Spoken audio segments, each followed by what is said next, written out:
Olá, meus amigos, muito bom dia. Sou o Dr. Antônio Martins de Faria, sou contador, sou advogado, moro em Santa Cruz do Capibaribe. Hoje são 16 de junho de 2025. Quero primeiro agradecer a Deus por estar vivo. É você, meu amigo, minha amiga, que dá o seu like, seu dislike, meu irmão, minha irmã. Obrigado, deixa eu ver aqui o quantos inscritos, que agora eu não sei mais, é um crescimento maravilhoso. 671 inscritos, muito obrigado, e a proposta continua. Até o final do ano nós ultrapassamos 1.000 inscritos. Obrigado também a quantas pessoas? Aos 40 pessoas, às 40 pessoas que viram meu último vídeo. Muito obrigado mesmo.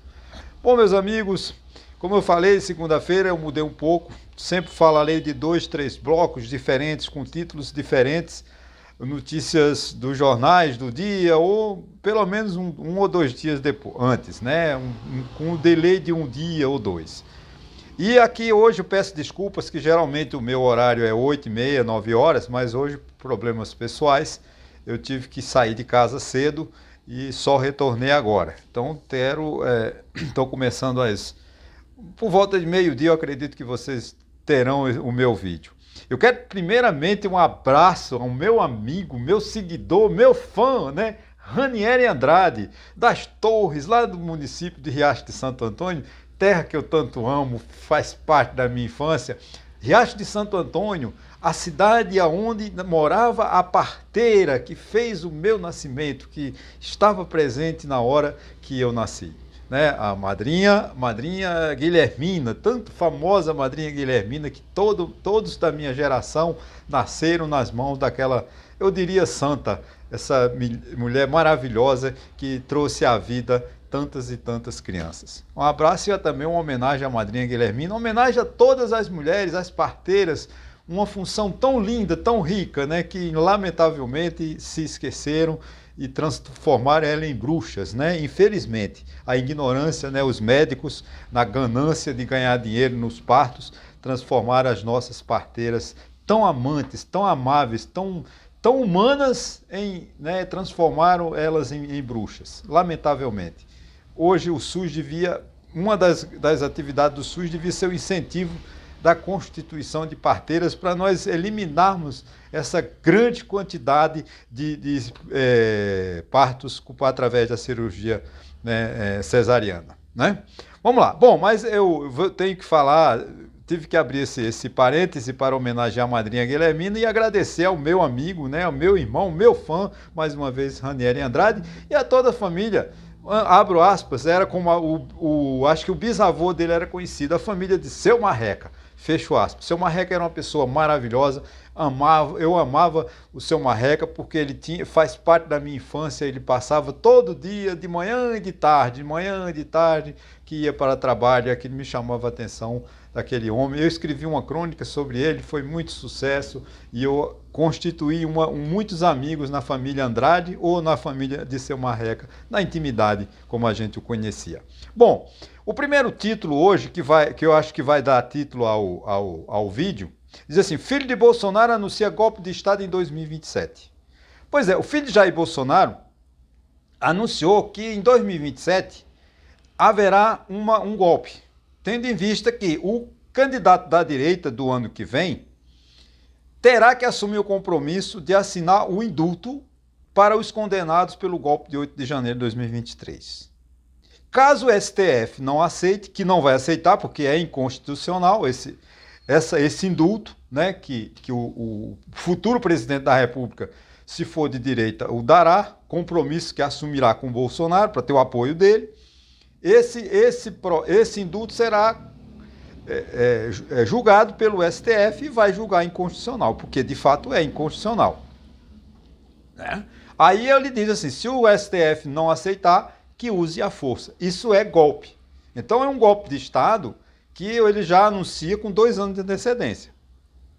Esse é o meu temor, que ainda a tentativa de golpe de Estado não foi extinta.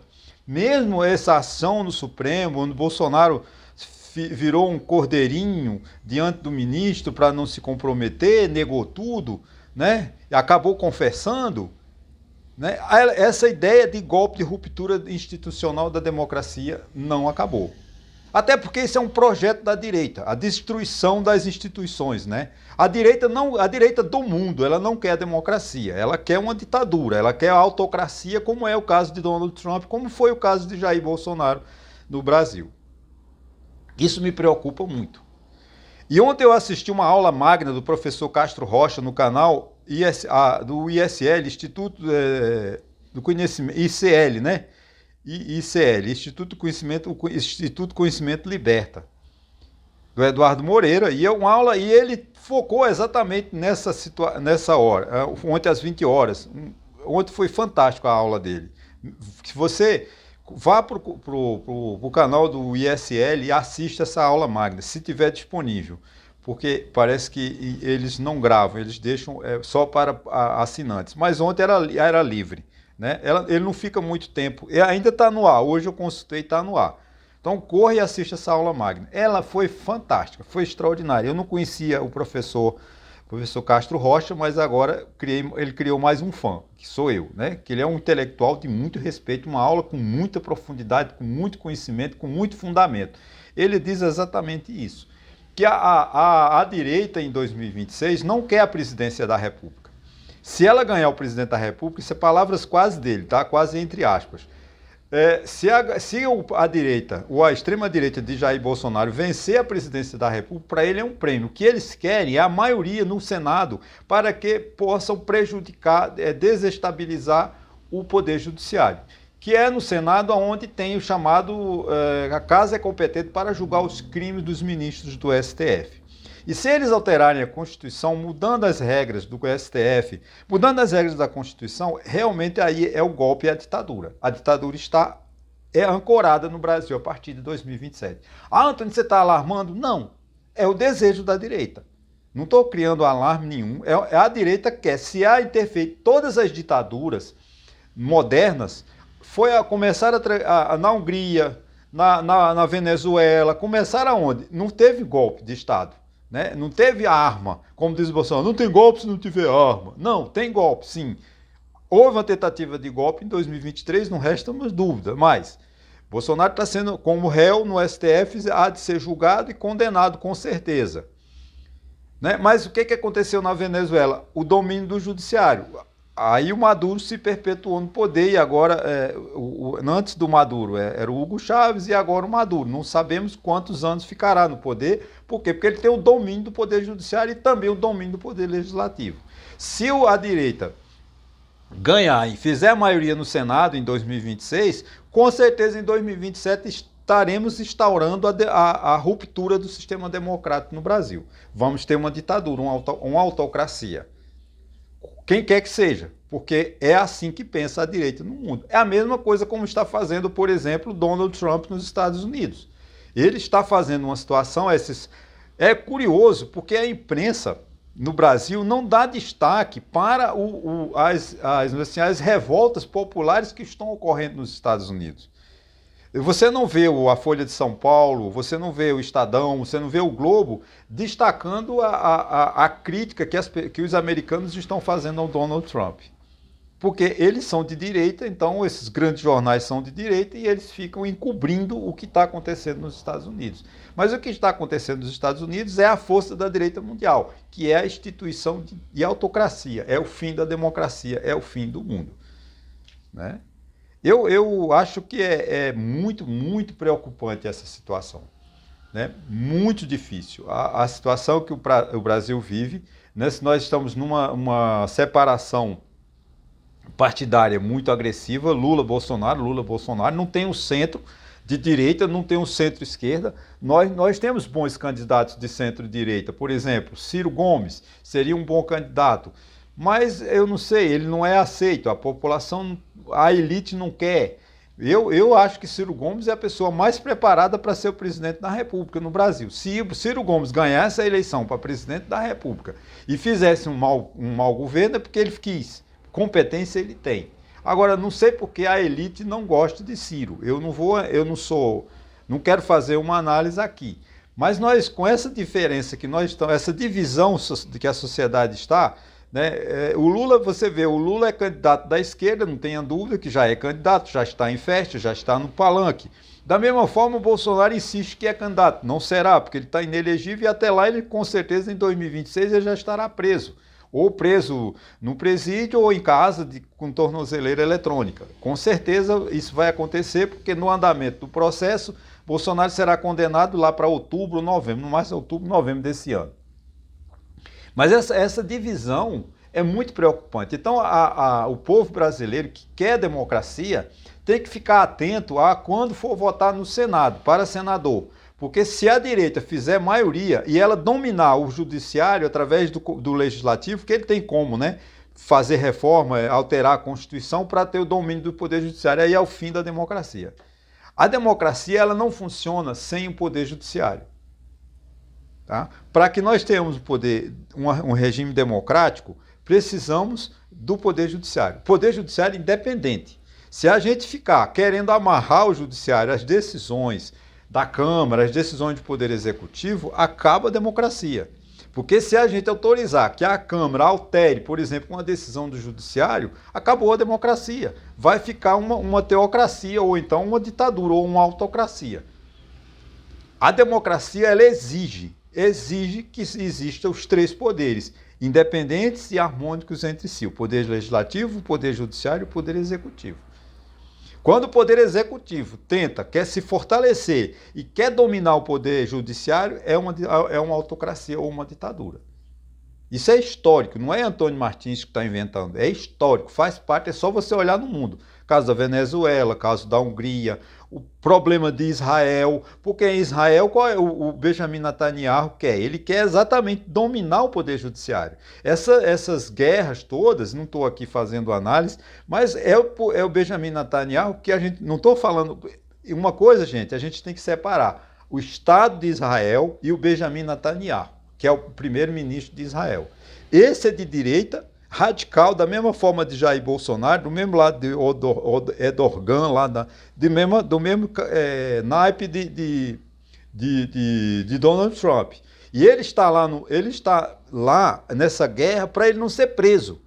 No dia que ele terminar a guerra, ele é preso. Então ele está mantendo essa guerra contra Gaza, agora essa guerra contra o Irã, para ele se manter no poder. Porque ele quer dominar o poder judiciário. Então, e um país que não tem um poder judiciário independente vira uma ditadura. Isso já está, é o caso de Israel, o caso da Hungria, o caso dos Estados Unidos. Os Estados Unidos, se não olhar, se os americanos não atentar para esse detalhe, o Donald Trump vai conseguir governar uma autocracia, tornar ele tem o poder o Supremo Tribunal dos Estados Unidos, a Suprema Corte Americana é conservadora. Ele pode ter muitas vitórias. Se ele tiver a maioria da Suprema Corte, acabou. É uma autocracia que se instalará. Porque esse é o objetivo da direita. O objetivo da direita é governar sobre o autoritarismo, que foi o lá de 1920 na Itália, de Mussolini, o caso da Alemanha de 1933. Não tem diferença. O caso da Hungria, o caso da Iugoslávia, todo foi o quê? Ditadores, autocratas se intitularam donos do mundo, viraram os imperadores, viraram os guerreiros e formaram a Primeira e a Segunda Guerra Mundial. Né? Por final, já no fim do meu vídeo, caminhando para o final, me preocupa demais esta guerra Israel-Irã. Né? É de lamentar que a guerra entre Israel e Irã, agora muitos corpos estão lá por debaixo dos escombros, né? de ambos os lados. O Irã atacou Israel atacou o Irã, destruíram. Acho que a destruição maior ainda é no Irã. Né? Mataram muitos militares de alta patente, ministros, pessoas realmente de poder no Irã. Mas agora já está sendo afetado de forma muito a Tel Aviv, a capital de Israel. Isso me preocupa, porque essa guerra, ela pode... É claro que Israel e Irã se prepararam para isso há muitos anos. Tá? O Irã, desde 1979, que tomou uma decisão lá, ser governada pelos ayatolás, né? E contra tudo, radicais, né? Não dando democracia, não tem liberdade, ninguém tem direito lá. A voz lá é do ayatolá. Né? E a questão da bomba atômica, da construção ou não da bomba atômica. A briga de Israel e os Estados Unidos contra o Irã é para que ele não desenvolva a bomba atômica. Né? Então, por exemplo, estavam fazendo um acordo com os Estados Unidos. O Irã estava em negociações com os Estados Unidos para a questão da energia nuclear. Mas agora o Israel ataca, também dizendo para destruir o poder atômico do Irã. Isso é muito preocupante. Porque se essa guerra se alargar, espalhar pelo Oriente Médio, vai trazer muitos prejuízos para todos nós, né? Tanto a perda de vidas humanas, que qualquer perda humana é uma derrota da humanidade, né? Não é só de um iraniano, não é só de um israelense. A perda de um israelense, de um iraniano, é a perda de todos nós. Nós somos filhos de Deus, somos irmãos. Apesar deles ter outros deuses, Oxalá, né? Mas tudo é Deus, é a mesma coisa. Todo Deus é um só. Né? Só tem os nomes diferentes, cada um tem a sua religião, cada um tem a sua crença, cada um tem a sua filosofia, mas Deus é um só e nos protege. Todo mundo na humanidade, todo mundo que tem no planeta Terra é nosso irmão, que é filho de Deus, né? Que somos filhos de Deus. Então, o meu temor é que essa guerra se espalhe, né? Se espalhe para o Oriente Médio, ou até para se transformar numa futura terceira guerra mundial, que é o fim. Porque o uso, qualquer uso de arma atômica é o fim do mundo. Uma terceira guerra mundial não sobra ninguém. Quando os ogivas nucleares da Rússia, da China, dos Estados Unidos começarem um a agredir o outro, acabou. O último apagará a luz do planeta Terra, né? Não sei quem. Tem gente que está morando em subterrâneo, mas não viverá muito tempo. Porque a contaminação nuclear será tão grave que ele não vai ter condições de vida na Terra, segundo os estudos, né? Então, o que a gente tem que torcer é que essa guerra acabe o mais rápido possível. Que Israel e Irã negociem e cheguem a um acordo. Eu lamento e acho muito difícil um acordo, porque as instituições multilaterais como a ONU, a OEA, isso acabou. Né? O governo Trump e o governo Putin acabaram com essas instituições. E propriamente os cinco países lá, os 7 países que têm o domínio absoluto lá, China, Inglaterra, França, Rússia, Estados Unidos, que têm o poder de mando, o poder de veto da ONU, do Conselho de Segurança da ONU. Porque o que manda mesmo é o Conselho de Segurança. Mas se vai uma punição contra o Irã, vai a Rússia e veta. Vai uma punição contra Israel, vai os Estados Unidos e veta, não vão chegar a acordo nenhum. Então a ONU perdeu o seu objetivo. O objetivo da ONU é garantir a paz no mundo, mas como eles têm o poder de veto, são os maiores inimigos, eles nunca vão, porque há um interesse político. Né? A Rússia nunca apoia os Estados Unidos não apoia a Rússia, a China não apoia os Estados Unidos, não apoia Israel e essa briga toda. Isso me preocupa, essa guerra me traz uma preocupação e todo mundo deve pensar nisso. Porque não pense que uma guerra, mas é longe, é lá no Pacífico, no Mar Negro, no mar não sei de quê. Não importa, vai afetar. Porque aquela é uma região, hoje o comércio mundial está ali. Os navios, né, indo para a China, indo para os Estados Unidos, carregando petróleo, carregando carros elétricos. Hoje o comércio deixou de ser do Atlântico Sul, né, passando pelo Canal do Panamá. Hoje o comércio do mundo está no Pacífico. Mudou o mundo, o cenário mundial. Porque hoje quem manda no mundo praticamente é a China. Então, se uma guerra naquela região, vai atrapalhar, vai tornar os nossos produtos muito mais caros, porque vai faltar produto, o petróleo vai subir e é prejuízo para todos nós. Vamos esperar que essa semana, acho que o Banco Central deverá se reunir para decidir se mantém ou aumenta a taxa Selic. Eu acredito que vão aumentar, mas vamos aguardar os acontecimentos. Espero que, se você chegou até aqui, meu muito obrigado. Se não se inscreveu no meu canal, corra e se inscreva, peça para um amigo, para uma amiga, para se inscrever e para que a proposta é que a gente continue até o final do ano, ultrapassar 1000 inscritos. Esse canal é de vocês. Vocês mandam, porque eu não mando nada, quem manda é vocês. Se vocês não visualizarem, se 40 pessoas, que é baixo, não tivesse visto o meu canal, o meu vídeo de sexta-feira, eu estaria perdendo tempo. Mas graças a Deus, enquanto uma pessoa assistiu o meu canal, eu acho que tem efeito. Então, o nosso objetivo aqui é manter um contato, né, e manter assim esse diálogo para que a gente possa refletir, para que a gente possa ampliar os nossos conhecimentos. Ok? Muito obrigado e até a próxima, até quarta-feira.